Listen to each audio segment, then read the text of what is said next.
This story takes place last April. I was a senior in high school and I've lived my whole life in the Midwest, so I was always eager for spring break when I would vacation to somewhere more interesting. This year I was going to Oregon with my friend Mary. Mary was about 3 years older than me and dating my best friend Josh, who was attending the University of Oregon. She happened to be moving there the week of my spring break, so it was perfect for me to ride along. We set off on our journey on Friday night at 10:30 p.m. I know, kind of a weird time to leave, but it was nice to get through Chicago in the middle of the night to escape traffic. We spent most of Saturday driving through flat, boring farmland. We got to see the Badlands National Park, which was pretty cool, especially after such a boring day. At around 11 that night, we were both exhausted, so we called and booked a hotel in Montana, about 3 hours away. We were starting to enter the section of this part of the country that was pretty much just a ton of Native American reserves when we turned down a long, beat-up road. Only one other car was on this road, and it was a large white truck that had been behind us for a while. We drove on this road for a few miles before this car started riding our ass. We slowed down and let him pass, and he floored it. Again, us being exhausted, we saw this as an opportunity to get to our hotel faster. We figured it was a local that knew that he could speed without any trouble, so we sped down the road just a few miles per hour less than him to make our trip shorter. We came to a stop and he turned left, which we also happened to be doing. He pulled into a parking lot for a bar that was just on the corner as we continued, but he didn't park. He just waited as we passed, and he pulled out behind us. Now, I'm a very paranoid person, so I told Mary that I thought he was following us, but she reassured me that he probably just didn't want us behind him because some people are like that. I agreed and we kept on going. I was still nervous, but I watched him turn off the road and my mind was at ease. Fast forward about half an hour, and Mary is starting to show obvious signs of exhaustion in her demeanor, so I offered to drive the rest of the way. She said, okay, and that she'd pull off at the next chance. The problem was that the road we were on didn't connect with any other roads. There were no driveways or stores, or really anything at all, except for wide open plains for miles. She decided to pull off the road to make the switch, but as she started to pull over, a bright set of headlights came up out of nowhere. It looked like they were in the back of her car. This guy ran us off the road and we almost crashed. We came to a stop and both looked at each other like, WTF was that? But before we could say anything, the car from behind pulled off like 15 yards ahead of us. It was the white truck from before. My heart sank and I said, Mary, don't get out of the car. Just keep driving. Do not stop. She was obviously weirded out at this point, but wasn't totally convinced that it was all that dangerous. But she saw that I was scared and started to creep back on the road. The guy must have seen us moving as he started to drive too. We stopped again and he drove slowly, about a quarter mile up the road, turned off into a patch of trees and killed his headlights. I told her that I was sure he was following us. We had been driving forever, and what were the odds that we encountered each other again? She called Josh so we could get a third opinion. He was never the type to assume the worst, and he wasn't there, so he told us that it was probably a coincidence and that we should keep driving and be wary. So we continued on for another 20 minutes without seeing him, but when we passed through another small town, I spotted him. He was sitting at a stop sign on a side road, facing the road we were on, with his lights off. We passed by him, and he turned his lights on and started driving again, right on our tail. At this point, we were both convinced that something was wrong, and immediately called 911. We were in the middle of nowhere though, and her phone kept dropping the call. The dispatcher said they couldn't get a read on our location and asked where you were, but not even the map on my phone would load. We felt like we were dead already. He passed us again and I shouted for Mary to speed up so I could write his plate number down. We got it right before he sped off out of sight. The dispatcher was able to find us and told us to head to the nearest police station, about 15 minutes away. She also told us to not stop driving and that this guy was a professional at what he was doing. She informed us that his tactic of passing us was only so he could know where we were turning and going, so he could always be one step ahead. Fear sank into both of us when we realized that he knew exactly where we were, even when we had no idea where he was. We drove on, with him popping out behind us once more and again speeding off. I got the police station pulled up on my phone and we were almost there. We stopped at the light where we were supposed to turn right, but we hadn't seen this guy in a while, and this looked like the perfect road to sneak around on. I didn't tell Mary to turn, and she kept driving. She asked me where it was, and I felt guilty for not telling her, so I told her that we passed it and that my phone hadn't loaded the directions until just then. She made a U-turn and we headed back. On the way there, we passed the guy. He was headed the way we were going before turning around, and we don't think he even saw us. We made it to the police station where they were expecting us, and they sent cars out to find him. We got a police escort to our hotel an hour away, and the rest of our trip was as normal as can be. We calculated that he followed us somewhere for around 60 to 70 miles. We don't know if he was caught, nor do we know what his intentions were, but I still get chills whenever I tell this story and whenever I see a similar white truck.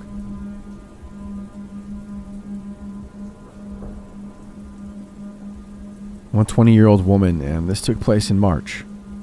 I was 19 years old at the time, and it was the end of spring break, and I was returning to Texas from California. I had just spent my vacation with my sister, who lives in San Francisco. Every college kid counts down the days until spring break. My vacation had gone rather well. However, I was slightly okay with returning to my essays and research papers, because I missed my friends, my bed, and my cat. Maybe not in that particular order. I was flying alone, something I don't like doing for multiple reasons, and had only one layover in Dallas. I don't like traveling alone because I've had some bad experiences, and I happen to look a lot younger than 20. More often than not, people say I look 13 or 14 at the most. I've always hated this about myself, but I'm told I'll be grateful when I'm older. As of now, it's just immensely frustrating. The last time I was on a plane by myself, the attendant thought that I was an unaccompanied minor named Taylor. I quickly assured her I was not the minor in question. The time before that, I was asked to move away from the emergency exit because you have to be at least 16 to sit there. Anyways, my boyfriend was picking me up from the airport and I was excited. I wore the pink members only jacket that he had bought me and I tried to look my best, which is difficult to do when traveling. When the plane arrived in Dallas, we had some really terrible weather and the turbulence was scary. But no matter. Soon I would be on another flight to Houston. I took the train around to the C terminal and made my way to the gate, only to find that due to the rain and lightning, my flight had been canceled. I was crushed, but determined, so I took my ticket to be exchanged for a later flight. It seemed that many others had the same grievance, and were opting to do the same. As I was standing in line, a friendly-looking older man came up to stand behind me. "Are you alone?" he asked me. Everyone seemed to be conversing with one another, complaining about the weather and pondering their options to get home. It didn't seem like a big deal because strangers always seem to connect in situations like this. We were all frustrated. I also felt safe in the crowded airport, so I answered him truthfully and continued to wait in the line. The man behind the counter said I was in luck, that there were only 2 seats left on another flight to Houston, and that I could make it if I hurried. I rushed to board the train to the A terminal to catch my new flight, and upon reaching the gate, I was faced with the same situation. This new flight was canceled too. The man from before had followed me to the gate and was in the same boat. I exchanged my ticket for a later flight, and I marched myself to the new gate, only to be told the same as before. This happened literally 2 or 3 more times, because I didn't want to give up and I really had no other options. The man shadowed me during the entire ordeal, and I didn't really find it strange. We were just 2 individuals stranded in an airport. The last gate I went to, I noticed he was still following me. He walks over to me and begins to chat about what awful luck we were having. Someone eavesdropping nearby suggests that I rent a car. I politely tell them I'm not old enough, and the man smiles and says to me, "Well, I'm old enough to rent a car. How about this? I'll rent us one. You can sleep and I'll drive." I look at him, and the way he is staring at me scares me. I finally begin to feel that something is off. I respond, "No, but thank you. I'm going pretty far." His smile falters for a moment, then he suggests that he buy me some food. I was starving, and I was tempted. I hesitate for a moment, but then I remember a book I had read about a girl who was stolen from the airport after a man drugs her coffee. This gives me the strength to deny my grumbling stomach and decline him again. He follows me. I don't know why. He's already told me he is going to rent a car and leave. He points to a Mexican restaurant and says, "Oh, how about this place?" He has this strange look on his face and is standing far too close to me. I shake my head and say, "I told you I'm not really hungry," which was a big lie. I can smell something delicious and I almost give in, but my face does not betray my hunger and I keep my pace. Okay, what about burgers then?" He looks a bit annoyed now. This guy does not give up easy. but this time I just ignore him. This causes him to glare at me angrily and then walk away. I breathe a sigh of relief and call my sister to tell her about him. Not in a catty sort of way, just a, wow, that guy was persistent kind of thing. I settle into a chair to think about my options. I feel pretty alone and worried. My latest ticket has me leaving around midnight, and it was about 9 p.m. At that point, I had been in the airport since 5 p.m. If this last flight didn't work out, I had no clue what I would do. I had no money for a hotel, and I didn't fancy sleeping in a chair. The last time I fell asleep in public, on a train in France, a lady attempted to steal my backpack, but that's another story. I look up about 30 minutes later to see the same man walking towards me.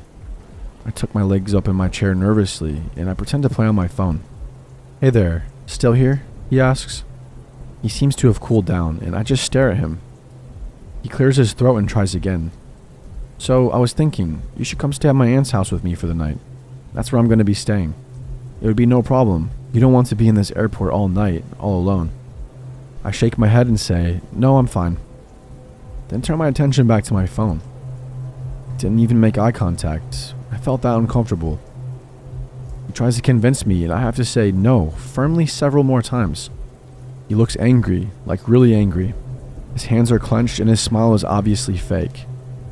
It looks as if he will shatter his teeth if he clenches his jaw any tighter. I wonder to myself why he hasn't left the airport yet. Then I notice that his luggage is no longer with him. He was rolling it behind him and now he isn't. Where would he have put it if he hadn't left yet? And so much time had passed. Why is he back here? As I'm thinking of all this, he's just standing there, staring. After what feels like forever, he storms off again. I'm feeling so anxious because of him that I grab my things and move to a different gate to wait. My phone was dying and I didn't want to be without it, so to charge it, I had to plug it into the outlet in the floor. Curled up in the aisle between the chairs to wait. My sister called about an hour later and I was talking to her, telling her how creepy the dark weather outside looked. When I see him, again, walking around, glancing here and there in search of me. I hunched down even farther, but my pink jacket was like a beacon. He locked eyes with me and I looked down. My sister said to stay on the phone, so I did. "Well, there you are," he says, not even acknowledging that I am in the middle of a phone call. Continue talking to my sister. When it becomes apparent that he isn't leaving and doesn't care that I'm on the phone, I finally look up. "So you are still here. Look, you need to come with me. You can stay with me at my grandparents' tonight. They would love to have you. They won't mind me bringing you at all. Just come with me." I got chills. I don't know why, but something in his eyes told me he was lying. Lying through those shiny white teeth of his. "You said you were staying with your aunt." His face dropped. It went from cool and collected to something else. Not even anger this time, and not defeat. Almost like amusement. He shrugs his shoulders like, I tried, but we both recognized that he was caught in his lie.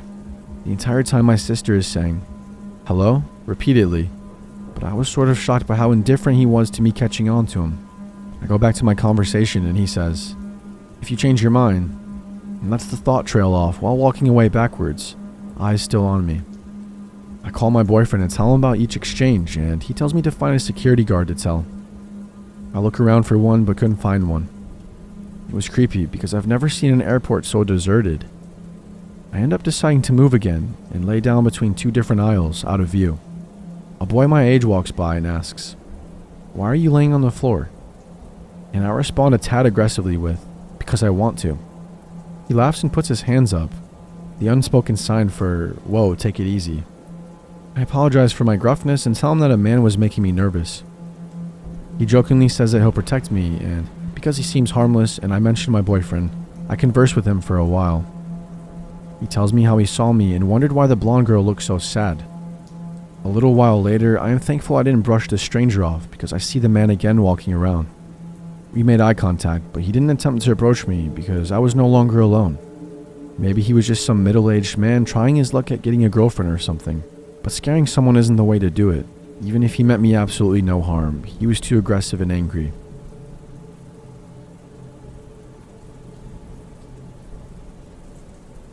This is something that happened about 14 years ago during spring break, and I'm still a bit shaken up about it. So I should probably start with a bit of backstory. I used to live in Philadelphia where this happened. It was in a rather small town. Everybody knew everybody, and I was really into basketball. And I don't mean to brag, but I was one of the best players on the school team. Me and my friends used to always hang out around the park. One day, when we were there playing around on the equipment, my buddy Greg noticed a family moving into the recently sold house on the corner of the street. The family consisted of a single mother and 3 boys, which 2 looked to be around our age. I probably should have mentioned earlier that we were all 16 and 17 at the time. We went over to say hello and introduce ourselves to them. As I mentioned before, we lived in a very close community. The youngest of the 3 boys just stared at us. The other 2 also stared at us, but with a rather amused face. The mother looked at us with a very disturbing smile. She introduced herself and her kids, whose names I have forgotten by now, and she invited us to come inside rather aggressively. There was just a deep feeling in my gut telling me to get as far away from them as I could. I looked to Greg and my 2 other buddies, Jason and Kyle, and they seemed to have the same feeling I had. We politely declined and said we had to go home. Later that week, when I was at the grocery store getting some beef, my dad makes absolutely killer burgers. I seen one of the 2 older brothers. He didn't notice me at first, and I tried to get away quickly. That's when I bumped into the other one. He looked at me for a while, then while smiling a large grin, asked where I was going in such a rush, and said that I should come visit sometime. I just ignored him and left as quickly as I could. When walking home, I could see the 2 of them following me, but keeping a far distance. I tried going up and down random streets to try and lose them, but eventually I seen my father in his car. He was looking for me, wondering what was taking so long.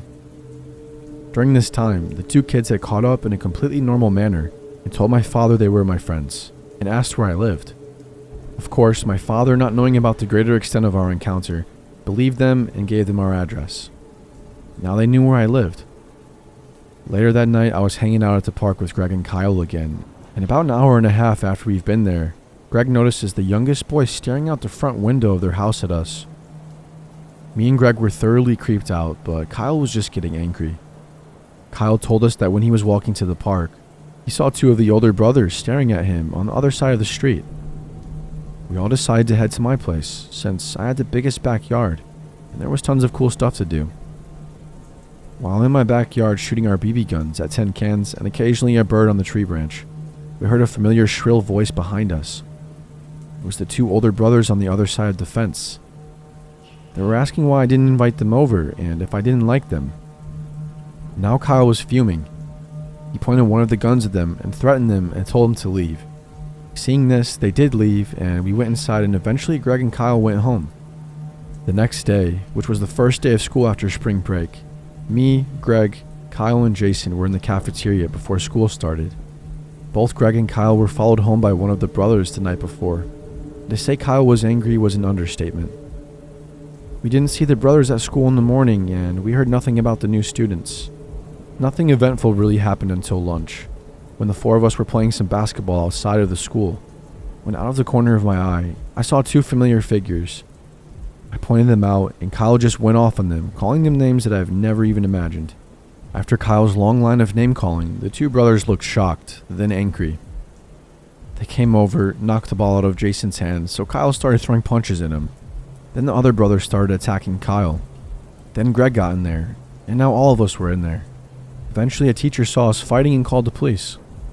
The 2 brothers pulled out knives shortly after, and one of them stabbed Kyle in the arm. And a minute later, the police were there. The 2 brothers were arrested for assault with a deadly weapon, and Kyle was taken to the hospital. And because of the knives, we just got a stern warning from the police. In the aftermath of all of this, my mom felt it wasn't safe for me there, so my mother had me move out of state to live with my aunt and uncle for the meantime. I now live in Colorado, and I only go back to my hometown to visit my parents. From what I've heard, the family moved out of the country a year later, so I'll never have to deal with them again.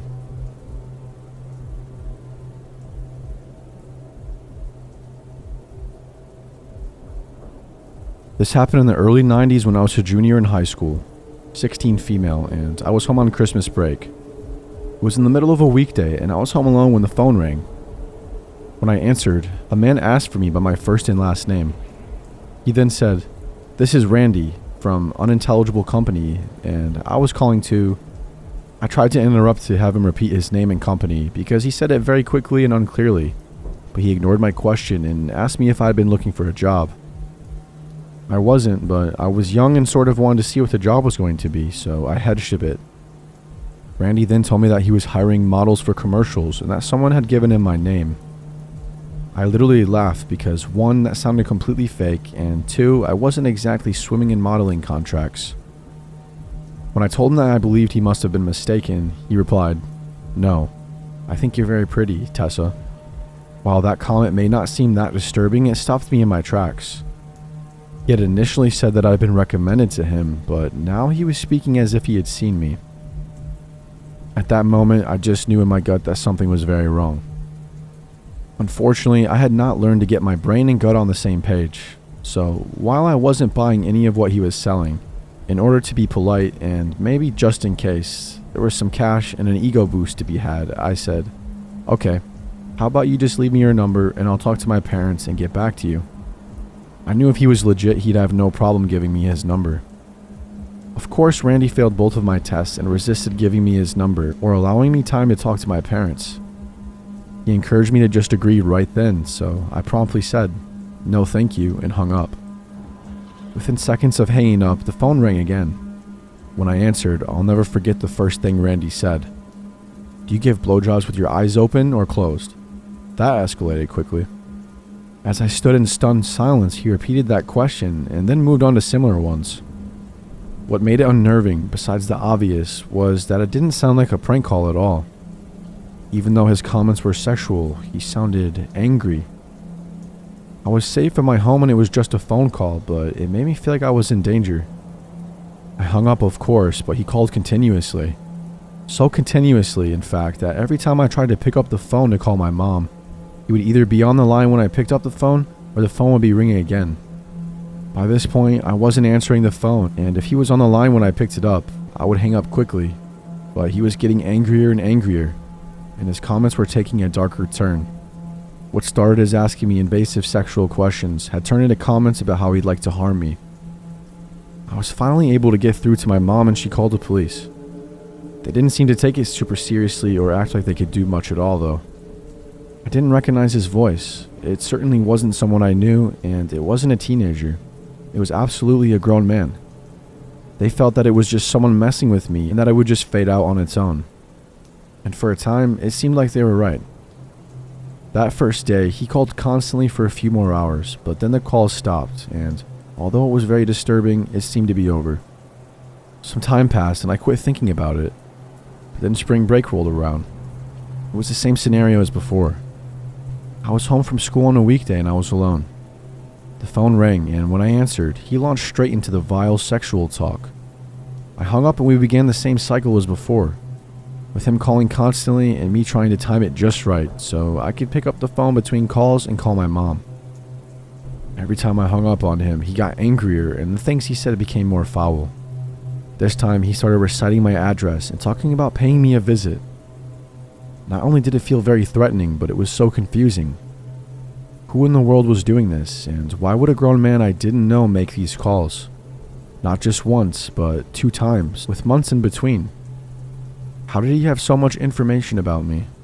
None of it made any sense.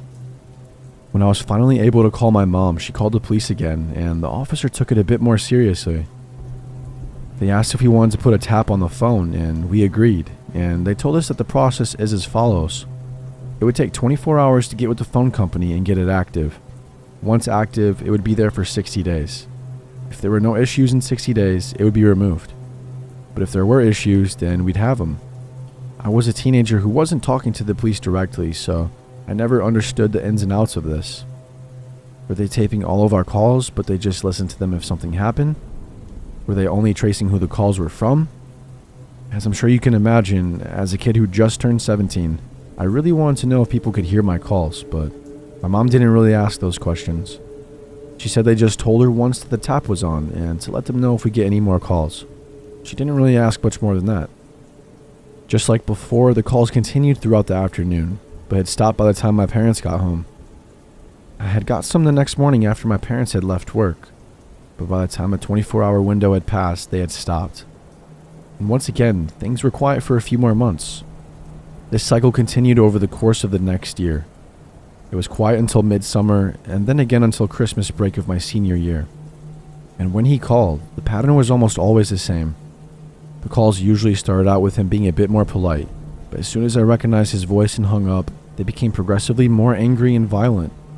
They always came when I was alone and began continuing until the exact moment that my mom or dad pulled into the driveway. We would put the tap back on the phone each time, but the calls never continued for more than 24 hours in a stretch, and there was always at least 60 days in between episodes. The content of the calls, however, got increasingly more personal. He would often mention my address. I know you live at 118 Charter Street. I'm gonna have to pay a visit to 118 Charter. And eventually began talking about my clothing. You look so pretty in that blue striped shirt. But then he started mentioning things that I owned, but didn't really wear. When are you going to wear that red dress with the little white flowers? This obviously took our level of fear up a notch. By this point, because he would call right up until someone else got home, we knew he had to be in a position to see our driveway. But every day after school, I would let myself in the side door using a key that was hidden outside. It was extremely well hidden and you'd have to be positioned in just the right spot to ever see me get it. But if you were hiding and watching, then it was possible. It became impossible not to think that he may have been in our house, in my room, and that thought was simply unbearable. We obviously stopped leaving a key outside, but the very nature of the cycle, short bursts of intense contact, followed by months of nothing, made it hard to know what to do. He clearly knew how to avoid the trace. He was motivated enough to keep contacting me over such a long period of time, and he was controlled enough to wait for long stretches in between calls. I had never been someone who scared easily, and my dad didn't want me to lose that. He started keeping the guns in the house loaded and taking me to the shooting range. I'd shot plenty of guns before, but this was a serious refresher course. After Christmas, a quiet few months passed, and as always, I stayed alert for a week or two, then quit thinking about it. On the first day of my spring break, I was home and in a great mood when the phone rang. Expecting a call from my best friend, I said, "Hello," and then I heard, "I'm calling about the job you applied for. This is Randy from Unintelligible Company." I actually had been applying for jobs, but as I said, from where? It hit me that this was the exact conversation we had the first time he called. I hung up and prepared myself for another awful day. The calls just kept coming, and as usual, in the process of trying to call my mom, I would end up on the phone with him. Things he would say got worse after every quiet spell. He was describing how he was going to violate and murder me. More than the things he was saying, the rage in his voice triggered a real fear in me. I was having trouble getting the line open long enough to call my mom, and I knew he was close enough to be watching the house. I got the gun out of my closet and I sat there by the ringing phone, wanting to call my mom, not wanting to chance hearing his voice again. I wasn't panicking, but I was crying and definitely scared. And then I was done. Just simply done. I picked up the phone and he launched into his sick spiel, trying to get as much in as he could before I hung up again. But I didn't hang up. I'm not sure why. I had no plan, but I sat there silently for a few minutes and let him talk. When he said that he could be at my house in less than 2 minutes, without thinking about it for a second, I said, "Come on over. The door's open." I then hung up the phone, walked over and unlocked and opened the front door, leaving just the screen door closed, with the gun in my hands. I sat down on the couch facing the door and waited. He never came, and he actually never called again.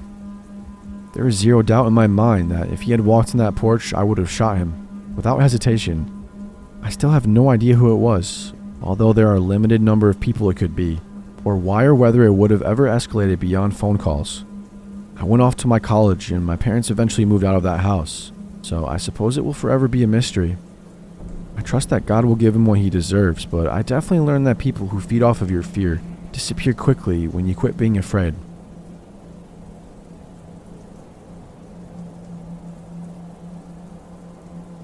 My friends and I decided to go camping one spring break. We had planned a week in advance, and as the day got closer, the weather got worse. It was cold and gray, unheard of for Arkansas. The night finally came along, with yet another cold front.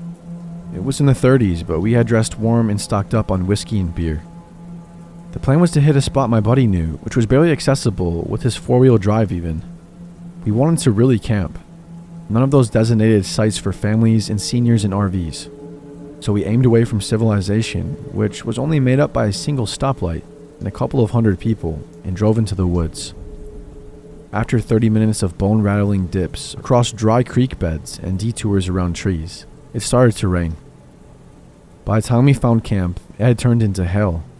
The spot was marked by an ancient dirt road, a few hundred feet along, and the rotting carcass of a Volkswagen Bug. That night was spent passing a bottle around, hoping we'd figure out the tents before we were too drunk. Eventually we did and managed to start a fire. At this point, the hail had stopped. We drank, played cards, then passed out in our tents. The next morning, I gradually regained consciousness to the sound of something large being dragged past my tent. It was what looked to have once been a station wagon, stripped and rust-covered, dragging the Volkswagen with a chain. The Volkswagen had been there for so long that the floor had rotted out, and roots had tied it to the forest floor. A woman was driving. A man beside her and 3 shirtless kids sat in the back, where there used to be seats. The man stared out the window, away from us the entire time. The children had dirt smeared on their faces, which illuminated their glassy 1,000-yard stares. It's the look of crushing poverty, and you've probably only seen it in pictures. It exists in war-torn countries, the projects in inner cities in the deep south. So deep that the old gas station back in town, a place you'd probably jokingly hum the Deliverance theme, that was the city to these people. She spoke in a deep nicotine and whiskey-soaked drawl. Y'all come from the city to do some camping? Well, reckon that's fine long as y'all ain't doing no drugs. Y'all ain't doing no drugs, are ya? We weren't. Just drinking then? Hell, I like a drink now and again my darn self. That's fine, just fine. Wanna know how I knowed y'all was out here? Seen them black helicopters flying around. Them some boys that work for me. This is my land, and they told me, can't be too careful. Figured I'd best check it out. She started laughing. Mucus bubbled up to her wet, dry cackle, and the man stared out at nothing. One of the children put both hands on the window and gazed through us. His mouth hung open, and spit cut a line through the filth on the glass. He was probably 10 years old. Do y'all know Bethany? We didn't. Everyone knows old Beth. Y'all go to church? I lied. Good. Ain't got time for those that don't fear God. Why don't you come on to church tomorrow? You guys can meet Bethany. It's just over that hill up there. You can't miss it. Boy, she'd sure like to meet y'all. They all would. We assured her that we'd be at church tomorrow, and she drove away into the trees, slowly dragging the Volkswagen. As soon as she left, we all looked at each other and started laughing. It was just nerves. There wasn't anything funny about it. We all have the remnants of a primitive warning system for danger. It's been eroded by living safe and civilized, but every once in a while it goes off and you obey it without a question. Something is wrong. It started before she spoke, when I looked into her eyes. Something was wrong. The kids, the man, her laugh. Something was wrong. Eventually, we did a hike up the hill. You could see for a mile. There was nothing. No buildings, no clearings, just forest. So we cut our trip short, packed up, and left before noon.